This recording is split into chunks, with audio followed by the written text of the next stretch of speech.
Pembunuh anak Maman Suherman tinggal di perumahan elit, cuma 4 menit naik motor ke TKP.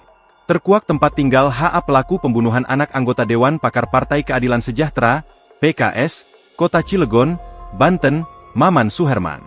MAMH alias A ditemukan tewas dengan 22 luka tusukan di rumah mewah perumahan Bukit Baja Sejahtera, BBS, Kota Cilegon, Banten, Selasa, 16 Desember 2025.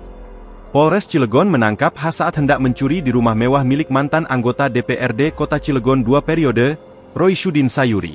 Penangkapan pelaku terjadi di lingkungan Pabuaran, Kelurahan Ciwedus, Kota Cilegon, Jumat, 2 Januari 2026. Kapolsek Cilegon, Kompol Firman Alhamid mengungkapkan HA merupakan pria kelahiran Palembang, Sumatera Selatan, yang bekerja sebagai karyawan swasta.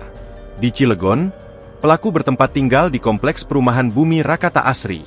Pelaku inisial HA, umur 31 tahun, karyawan swasta di Cilegon. Orang ini orang Palembang, tinggal di Bumi Rakata, ujar Firman dikutip dari kompas.com.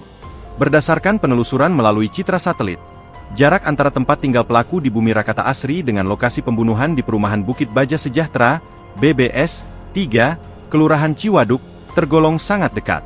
Jarak kedua lokasi tersebut hanya berkisar 1,7 km dan dapat ditempuh dalam waktu sekitar 4 menit menggunakan kendaraan bermotor. Hal ini memicu dugaan bahwa pelaku sudah sangat mengenali kondisi lingkungan di sekitar rumah korban. Download Tribun X sekarang, menghadirkan lokal menjadi Indonesia.